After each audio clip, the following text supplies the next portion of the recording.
What is up, YouTube? I have a little discussion for everybody. This ought to be interesting, and I'd like to see where everybody else stands on this.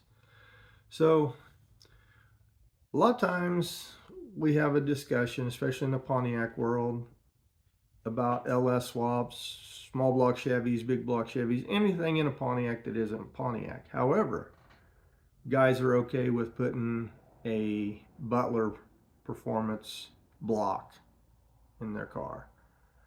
So if you have, and I'm not saying having Butler build your engine, I'm saying if you have a complete aftermarket Butler engine, in my opinion, you no longer have a Pontiac engine.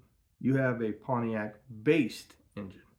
But you can't say that my car has a Pontiac under the hood because it doesn't. It has a Butler. Now, Butler has built this engine and it's Pontiac based. They just made it better.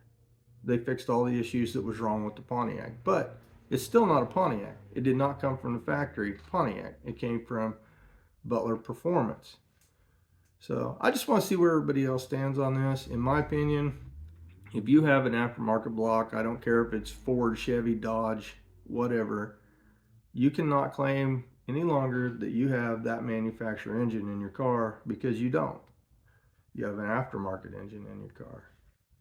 So I'd like to see where everybody stands on this. That's just my opinion, and my opinion really don't matter to most people.